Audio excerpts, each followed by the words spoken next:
성경 말씀 같이 보겠습니다. 오늘 성경 말씀은 레위기 마지막 장인 27장 1절에서 34절까지 말씀입니다. 구약 성경 레위기 27장 1절에서 34절까지 말씀을 제가 봉독하겠습니다. 여호와께서 모세에게 말씀하여 이르시되 이스라엘 자손에게 말하여 이르라.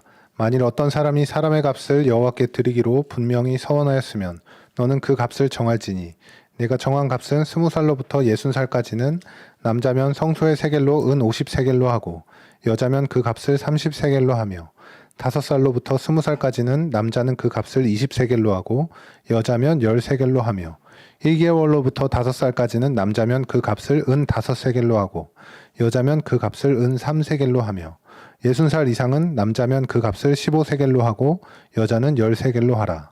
그러나 서원자가 가난하여 내가 정한 값을 감당하지 못하겠으면 그를 제사장 앞으로 데리고 갈 것이요 제사장은 그 값을 정하되 그 서원자의 형편대로 값을 정할지니라.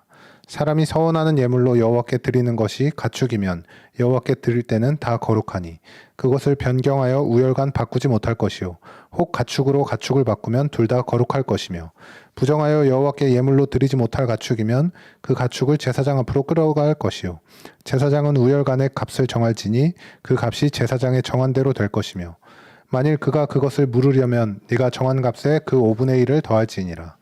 만일 어떤 사람이 자기 집을 성별하여 여호와께 드리려 하면 제사장이 그 우열간의 값을 정할지니 그 값은 제사장이 정한 대로 될 것이며 만일 그 사람이 자기 집을 물으려면 내가 값을 정한 돈에 그 5분의 1을 더할지니 그리하면 자기 소유가 되리라. 만일 어떤 사람이 자기 기업된 밭 얼마를 성별하여 여호와께 드리려 하면 마지기 수대로 내가 값을 정하되 보리 한 호멜지기에는 은 50세겔로 계산할지며 만일 그가 그 밭을 희년부터 성별하여 드렸으면 그 값을 내가 정한 대로 할 것이요 만일 그 밭을 희년 후에 성별하여 드렸으면 제사장이 다음 희년까지 남은 연수를 따라 그 값을 계산하고 정한 값에서 그 값에 상당하게 감할 것이며 만일 밭을 성별하여 드린 자가 그것을 물으려면 내가 값을 정한 돈에 그 5분의 1을 더할지니 그리하면 그것이 자기 소유가 될 것이요 만일 그가 그 밭을 무르지 아니하려거나 타인에게 팔았으면 다시는 무르지 못하고 희년이 되어서 그 밭이 돌아오게 될 때에는 여호와께 바친 성물이 되어 영영이 드린 땅과 같이 제사장의 기업이 될 것이며 만일 사람에게 샀고 자기 기업이 아닌 밭을 여호와께 성별하여 드렸으면 너는 값을 정하고 제사장은 그를 위하여 희년까지 계산하고 그는 내가 값을 정한 돈을 그날에 여호와께 드려 성물로 삼을지며 그가 판 밭은 희년에 그 판 사람 곧 그 땅의 원 주인에게로 돌아갈지니라. 또 내가 정한 모든 값은 성소의 세겔로 하되 20게라를 한 세겔로 할지니라. 오직 가축 중에 처음 난 것은 여호와께 드릴 첫 것이라. 소나 양은 여호와의 것이니 누구든지 그것으로는 성별하여 드리지 못할 것이며 만일 부정한 짐승이면 네가 정한 값에 그 5분의 1을 더하여 물을 것이요 만일 무르지 아니하려면 네가 정한 값대로 팔지니라. 어떤 사람이 자기 소유 중에서 오직 여호와께 온전히 바친 모든 것은 사람이든지 가축이든지 기업의 밭이든지 팔지 못하고 무르지도 못하나니 바친 것은 다 여호와께 지극히 거룩함이며 온전히 바쳐진 그 사람은 다시 무르지 못하나니 반드시 죽일지니라. 그리고 그 땅의 10분의 1 곧 그 땅의 곡식이나 나무의 열매는 그 10분의 1은 여호와의 것이니 여호와의 성물이라. 또 만일 어떤 사람이 그의 11조를 물으려면 그것의 5분의 1을 더할 것이요 모든 소나 양의 11조는 목자의 지팡이 아래로 통과하는 것의 10번째 것마다 여호와의 성물이 되리라. 그 우열을 가리거나 바꾸거나 하지 말라. 바꾸면 둘 다 거룩하리니 무르지 못하리라. 이것은 여호와께서 시내산에서 이스라엘 자손을 위하여 모세에게 명령하신 계명이니라. 아멘. 네, 오늘 드디어 레위기의 마지막 장인 27장 말씀입니다. 다들 정말 고생 많으셨다고 말씀드리고 싶습니다. 어려운 말씀을 이렇게 연구하느라 고생한 저나 최청원 목사님도 고생이었지만 말씀을 같이 이렇게 들어주신 여러분도 참 고생이면서 참 감사드린다는 말씀 드리고 싶고 또 그 안에서 우리가 그때마다 하나님께서 우리에게 은혜를 주셔서 말씀 안에서 깨닫는 그런 교훈들과 또 하나님의 은혜가 있어서 참 그 그것에 또 감사하고 또 레위기 말씀을 나눈 것 자체가 참 감사하다는 생각이 들었습니다. 우리 수요 예배를 지금 함께 들으시는 분들이 만약 좀 같이 좀 있었다면 이 레위기, 이 어려운 레위기를 잘 끝마친 것에 대해서 우리가 같이 좀 이렇게 조촐하게라도 파티라도 좀 하고 싶은데 교회가 지금 건물이 없다 보니까 이렇게 같이 모여서 예배를 드리지 못하고 여의치 않은 그런 상황 중에 있습니다. 내년에는 이제 아마도 예배당에 입당을 하게 될 텐데 그때 되면 뭐 이제 레위기는 끝났고 이제 신명기까지 끝나면 모세오경 끝나는 기념으로라도 좀 파티를 하면 어떨까 이런 생각이 들었습니다. 네, 이제 오늘 말씀을 같이 나눌 텐데요. 오늘 말씀은 사람이 하나님께 바치는 것에 대한 그런 규칙들, 규례들이 나옵니다. 아까 우리 선빈 전도사님도 오늘 말씀을 이제 묵상하면서 찬양 선곡을 했다고 하는데 이렇게 멘트를 하는 걸 들어보니까 거의 제가 오늘 설교 시간에 할 내용들을 다 얘기한 것 같더라고요. 그래서 오늘 설교 안 해야 되나 싶은 생각이 들었는데, 네, 오늘 말씀은 이제 하나님께 드리는 것, 바치는 것에 대한 규례가 쭉 나오는데요. 1절부터 25절까지는 서원에 대한 규례가 나옵니다. 근데 그 순서를 보면 처음에는 이제 사람을 바치기로 서원한 것이 나오고, 그 다음에는 가축을 바치기로 서원한 것, 그리고 집들과 땅을 바치기로 서원한 것들에 대한 규례가 차례차례 나옵니다. 그리고 그 뒤로는 초태생, 처음 난 것들을 바치는 것에 대한 규례, 그리고 마지막에는 11조를 바치는 것에 대한 규례가 나옵니다. 그러니까 다 사람이 하나님께 바치는 것에 대한 규례의 말씀이 나오는 것이 오늘 레위기 27장의 말씀입니다. 레위기가 1장부터 26장까지는 하나님께서 사람에게 명령하시는 규례들이 나옵니다. 그러니까 앞에 레위기 앞부분에는 제사에 관한 규례가 쭉 나오는데요. 이 제사에 관한 규례는 하나님을 어떻게 대해야 되는지에 대한 그런 말씀, 그런 규례인 것이고, 그 뒤로는 이제 일상생활에 대한 규례가 나오는데 거기서는 이스라엘 백성들에게 이제 어떻게 살아야 하는가를 하나님께서 알려주시는 그런 규례들이 나옵니다. 근데 이제 오늘 본문 27장은 앞의 내용과는 다르게 하나님께 드려지는 것, 사람이 하나님께 바치는 것에 대한 규례라는 거죠. 그러니까 아래에서 위로 올라가는 것에 대한 규례인 겁니다. 그래서 이 레위기 27장은 앞에 26장의 내용까지의 어떤 흐름과는 어울리지 않는 그런 내용이 등장해서 흔히 이것을 부록이다, 레위기의 어떤 부록으로 있는 것이다, 첨가된 내용이다라고 알고 있습니다. 그러나 우리가 계속해서 반복 학습을 통해서 우리가 깨닫고 있는 이 레위기의 주제, 그게 뭐죠? 거룩함인 거죠. 레위기의 주제는 거룩함입니다. 레위기는 하나님의 백성들에게 거룩할 것을 요구하는 그런 책입니다. 이 거룩함의 핵심이 뭐라고 했나요? 거룩함의 핵심은 관계성에 있습니다.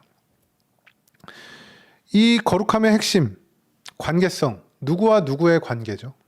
바로 하나님과 인간, 하나님과 그의 택함받은 백성, 하나님과 나 자신과의 관계성에 그 거룩함의 핵심이 있습니다. 거룩함은 구별되다라는 뜻이 있죠. 하나님의 백성, 신자된 우리는 세상 사람들과 구별되어 하나님이 택하여 부르신 그런 특별한 존재임을 우리에게 알려주는 것입니다. 그래서 이 거룩함이라는 주제의 흐름 속에서 오늘 말씀을 본다면, 오늘 말씀 레위기 27장은 레위기 앞에서 쭉 다뤄온 내용과 전혀 생뚱맞은 내용이 아니라 우리로 하여금 이 거룩한 삶을 어떻게 살아야 하는가를 더욱더 확실하게 알려주고 강조하는 그런 내용이 담긴 말씀입니다. 그 거룩한 삶이 어떤 식으로 표현되어 있는가? 그것은 하나님께 드려지는 삶이 곧 거룩한 삶이다, 이렇게 우리에게 말씀하고 있는 겁니다. 그래서 오늘 설교 제목이 하나님께 드려지는 삶, 이렇게 제가 지어봤습니다. 이제 하나님께 드려지는 삶이 곧 거룩한 삶이다, 이것을 오늘 말씀을 통해서 그 근거를 찾아보겠는데요. 오늘 말씀을 보면 거룩함이라는 단어가 총 9번이 나옵니다. 근데 거룩함이라는 단어가 쓰일 때 꼭 같이 나오는 단어가 있는데 그 드리다라는 단어가 같이 나옵니다. 그걸 하나씩 좀 살펴볼 텐데요. 9절 말씀 보면 이렇게 나와 있습니다. 사람이 서원하는 예물로 여호와께 드리는 것이 가축이면 여호와께 드릴 때는 다 거룩하니. 9절하고 10절은 가축을 하나님께 바치기로 서원하는 그런 내용이 나오는데요. 사람이 가축을 서원하여 하나님께 드리는 것은 거룩하다. 그러니까 이 말이 무슨 의미냐면, 가축을 하나님께 드리면 그 드려지는 가축이 뭐 갑자기 막 뭐 빛이 난다거나 뭐 이렇게 특별하게 변하는 게 아니라, 그 가축을 하나님께 드리는 자의 마음을 하나님이 받아주신다는 것을 말합니다. 그래서 여기 거룩하다라는 단어와 드린다는 단어가 같이 나와 있는 것을 우리가 볼 수가 있습니다. 그러니까 하나님께 드릴 때 그것을 하나님이 거룩하다 하시면서 받아주신다는 거죠. 그리고 10절 말씀 볼까요? 10절에 이렇게 나오죠. 그것을 변경하여 우열간 바꾸지 못할 것이요, 혹 가축으로 가축을 바꾸면 둘 다 거룩할 것이며. 이 10절 말씀이 뭐냐면 서원에 대한 것인데요. 이 서원에 대한 내용은 제가 좀 이따가 살펴볼 텐데, 하나님께 여기서 말하는 것은 서원에 대한, 하나님께 서원하는 것에 대한 무게감, 그 중요성을 말해주고 있는 내용입니다. 그러니까 바치기로 서원한 그 가축을 충동적으로 다른 것과 바꾸지 말아라 라는 겁니다. 그리고 만약에 바꿨으면 둘 다 바쳐라 이렇게 말하는 겁니다. 왜냐? 왜 둘 다 바쳐야 되냐? 하나님께 바치기로 했다가 그것을 안 바치겠다고 취소할 수 없으니 나중에 바꿔서 바치기로 한 가축까지 해서 둘 다 바쳐야 된다는 겁니다. 그만큼 하나님께 서원하는 것을 가벼이 여기지 말라라는 겁니다. 그 말씀을 하시면서 뒤에 이렇게 나오죠. 가축으로 가축을 바꾸면 둘 다 거룩할 것이며, 여기에 생략된 것이 뭐냐면 가축을 바꾸어서 바치면인 거죠. 그러니까 하나님께 가축을 바꾸어서 드리면, 그러니까 드리다가 생략된 거죠. 그러니까 바꾸어서 하나님께 드리면 둘 다 거룩할 것이며, 그러니까 드리다와 거룩하다가 같이 나옵니다. 그리고 거룩함이란 단어가 오늘 본문 가운데 또 어디 나오냐면 14절에 나오는데요. 14절 말씀, 만일 어떤 사람이 자기 집을 성별하여 여호와께 드리려 하면 제사장이 그 우열간의 값을 정하지니 그 값은 제사장이 정한 대로 될 것이며. 그러니까 하나님께 이번에는 이제 집을 서원하여 드린다, 이렇게 그런 경우인데요. 집을 서원하여 드리려는 경우인데, 여기에 이제 성별하여라는 단어가 구별하다, 거룩하다라는 단어입니다. 거룩하게 구별하여 하나님께 드리면, 그래서 거룩하다라는 단어와 드리다라는 단어가 지금 같이 나오고 있습니다. 그리고 21절 볼까요? 21절에 희년이 되어서 그 밭이 돌아오게 될 때에는 여호와께 바친 성물이 되어 영영이 드린 땅과 같이 제사장의 기업이 될 것이며. 여기서는 이제 자기 밭을 서원하여 하나님께 드리는 경우를 말하고 있는데요. 중간에 이렇게 나오죠. 여호와께 바친 성물이 되어. 여기 성물도 거룩이라는 단어를 성물이라고 이제 번역을 했습니다. 바친 성물, 그러니까 거룩하다와 드리다가 같이 나오고 있죠. 23절 말씀 보겠습니다. 너는 값을 정하고 제사장은 그를 위하여 희년까지 계산하고 그는 내가 값을 정한 돈을 그날에 여호와께 드려 성물로 삼을 지며. 여기도 똑같이 드려서 성물로 삼아라, 거룩하다와 드리다가 같이 나오고 있습니다. 28절 말씀 보겠습니다. 28절 말씀, 어떤 사람이 자기 소유 중에서 오직 여호와께 온전히 바친 모든 것은 사람이든지 가축이든지 기업에 바치든지 팔지도 못하고 무르지도 못하나니 바친 것은 다 여호와께 지극히 거룩함이며. 네. 바친 것은 다 여호와께 지극히 거룩함이며, 거룩하다와 바치다, 드리다가 같이 나오고 있습니다. 30절 말씀, 그리고 그 땅의 10분의 1, 곧 그 땅의 곡식이나 나무의 열매는 그 10분의 1은 여호와의 것이니 여호와의 성물이라. 여호와의 것이니 여호와의 성물이다. 여호와께 바쳐진 것, 여호와께 드려진 것, 드려진 것이라는 그 의미가, 드리다라는 의미가 생략되었죠. 하나님께 드려진 것이 하나님의 성물, 하나님의 거룩한 것이다, 이렇게 말하고 있습니다. 마지막으로 33절 말씀, 그 우열을 가리거나 바꾸거나 하지 말라. 바꾸면 둘 다 거룩하리니 무르지 못하리라. 이 말씀도 아까 10절에 본 말씀과 같은 내용인데요. 소나 양을 11조로 바칠 때 그 바치는 것을 바꾸면 둘 다 거룩하다, 둘 다 바쳐야 한다는 것을 말하고 있습니다. 왜 그렇게 하라고 했죠? 하나님께 서원하는 것에 대한 중요성. 그러니까 바치기로 했다가 아닙니다, 없던 걸로 하겠습니다, 이렇게 가볍게 마음 변개 바꿀 수 없기 때문에, 그래서 여기도 바치다, 드리다, 이 의미가 같이 함축되어 있는 것을 우리가 볼 수가 있습니다. 여러분 보세요. 레위기 27장 오늘 본문 말씀 전체가 하나님께 바치는 것, 하나님께 드리는 것에 대한 말씀인데 이것이 우리에게 알려주는 것이 뭐라고 나오죠? 거룩한 삶이라는 것은 하나님께 드리는 것이라는 겁니다. 하나님께 드리는 것이 거룩한 삶을 사는 것이라고 우리에게 말씀해 주고 있습니다. 우리의 시간을 드리고 우리의 생각을 드리고 우리의 말, 우리의 고백을 드리고 우리의 행동을 드리고 우리의 시선을 드리고 우리의 물질을 드리고 우리의 삶을 하나님께 드리는 것입니다.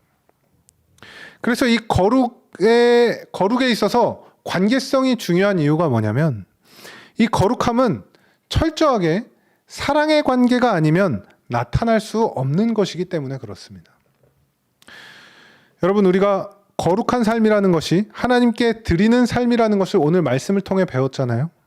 그러면 우리가 오늘 말씀에 근거해서 거룩함을 이루기 위해서 하나님께 드리는데 사랑하는 마음 없이, 사랑의 마음 없이 드리는 것 자체만 생각하고 그렇게 드리는 것만 한다면 어떨까요? 그런 거룩함을 이루기 위해 하나님께 사랑 없이 드리기만 하려는 그런 노력, 그런 의지는 얼마 가지 못합니다. 왜냐하면 사랑이 없는 우리의 모든 행위는 의무만 남기 때문에 그렇습니다.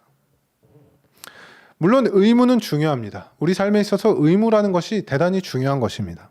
의무는 우리의 삶을 움직이게 하는 마지막 끈이기도 합니다.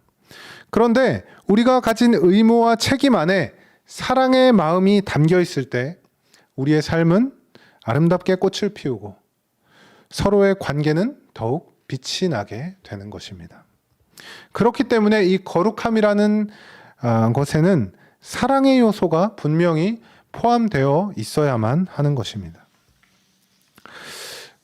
제가 저희 아내와 연애를 할 때 있었던 일인데요. 제가 깨달았던 것인데, 내가 정말 이 사람을 사랑하는구나 라는 것을 정말 이렇게 아직도 가장 강렬하게 느꼈던 그런 때가 있습니다. 그걸 언제 느꼈냐면 저희 아내와 제가 하루 종일 같이 붙어 있었을 때가 아니고 딱 5분 동안 함께 있을 때, 그때 제가 아내를 정말 사랑한다고 느꼈습니다. 그게 언제냐면 제가 이제 신학교를 다닐 때였어요. 신학교를 다닐 때 한 2학년 때쯤이었는데 시험 기간이었거든요. 근데 이제 저희 아내는 금요일이었어요. 금요일이었는데 저희 아내는 회사 갔다가 퇴근하고 이제 교회 봉사할 일이 있어서 이제 빨리 가봐야 되는. 그래서 이제 일주일 동안 이제 같이 못 만났는데 이제 빨리 이제 교회로 또 퇴근하고 가봐야 되는 그런 상황이었습니다.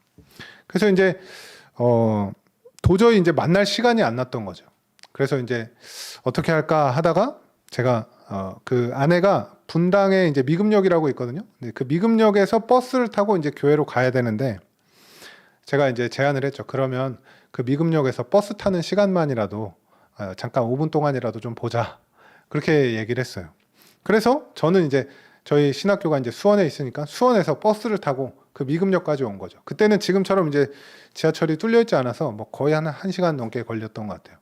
아무튼 이제 쭉 이제 수원에서 미금역까지 가고 아내는 퇴근하고 이제 그 근처여서 이제 바로 미금역 와서 이제 버스를 기다리는 동안 제가 먼저 일찍 도착해서 아내 와서 이제 버스 기다리는 동안 한 5분 정도 잠깐 얼굴 보고 자 이제 됐다 조심히 가라 그러고 인사하고 그렇게 헤어졌습니다. 이 별거 아닌 이 사건도 아니죠. 정말 그냥 아무렇지 않은 일상이었는데 제가 그때 아주 깊이 깨달았어요. 내가 정말 이 사람을 사랑하는구나. 왜 그렇게 제가 느꼈냐면 저는 지금도 그렇지만 비효율적인 것을 정말 싫어합니다. 그래서 제가 이제 막 계산을 해봤을 때 이것이 효율적이지 못하다. 그러면 저는 아예 시도조차 하질 않아요. 근데 제가 고작 5분 아내 보자고, 아내 얼굴 보자고, 아내 만나려고 버스 정류장까지 제가 그 학교에서 걸어가서 버스 타고 1시간 넘게 가서 고작 5분 잠깐 얼굴 보고 그리고 다시 학교로 돌아가는 것. 이게 제 계산에서는 하면 안 되는 짓이었습니다. 하면 안 되는 행동이었어요.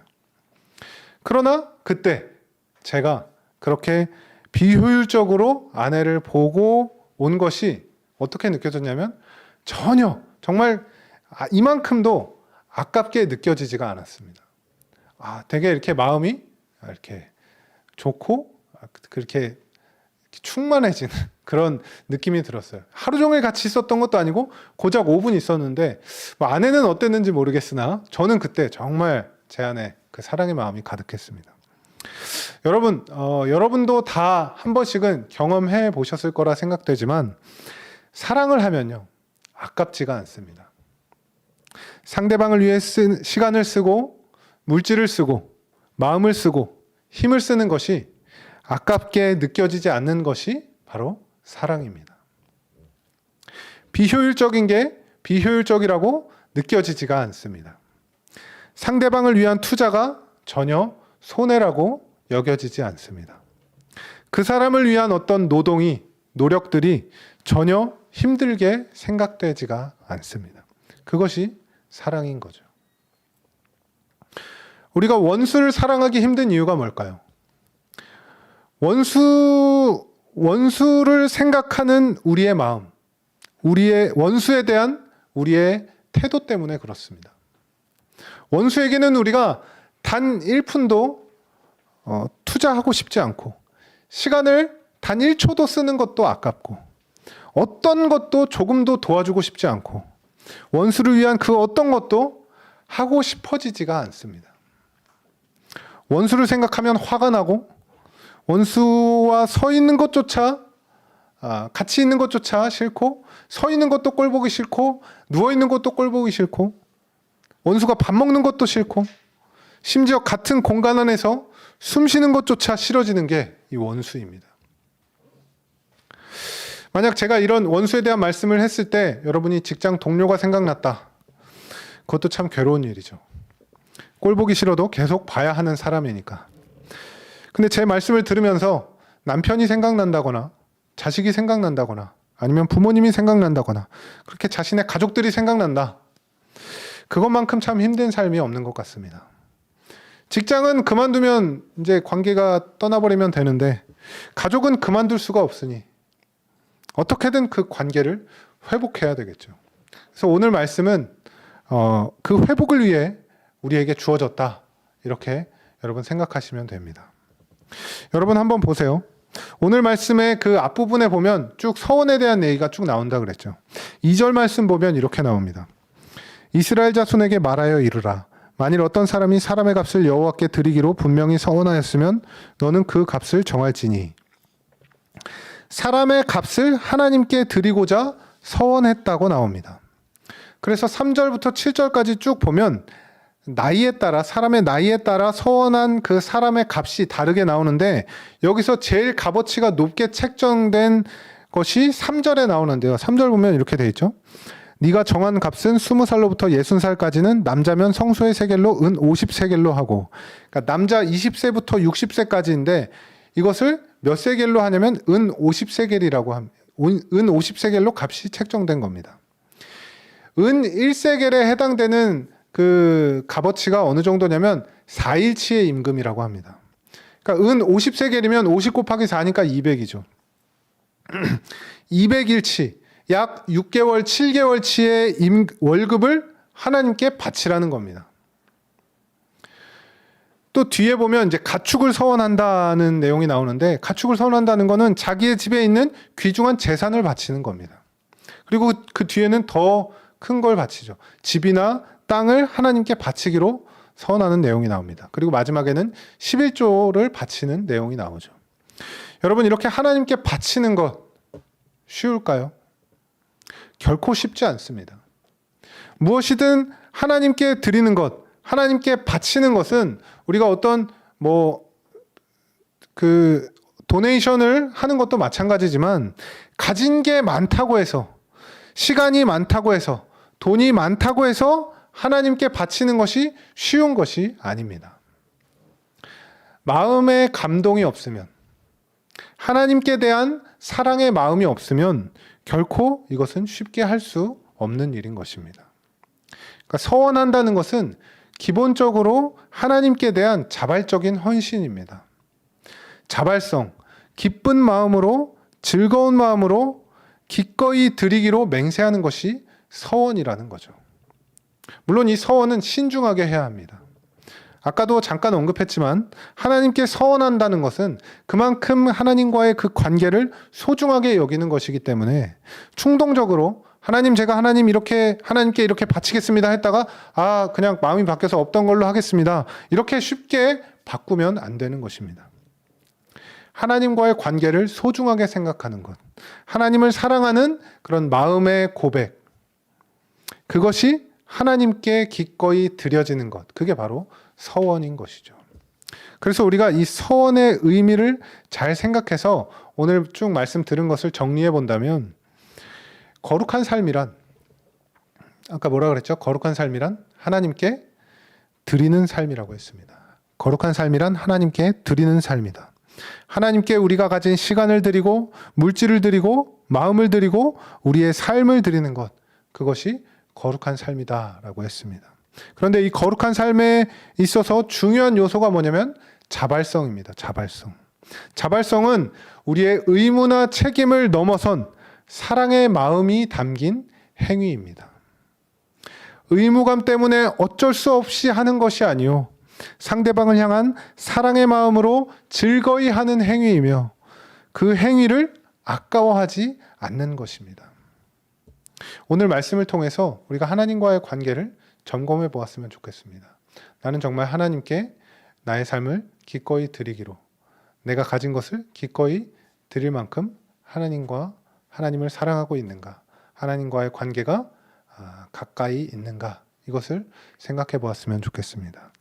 그래서 우리의 삶에 있는 단어들이 억지로, 마지못해 이런 단어들이 아니라 기꺼이, 즐거이, 이런 단어들이 우리들 마음속에 가득하기를 소망합니다. 그래서 저와 여러분의 삶이 하나님께 대하여 즐거이, 기쁜 마음으로 드려지는 그런 삶이 되기를 주님의 이름으로 축원합니다. 함께 기도하겠습니다.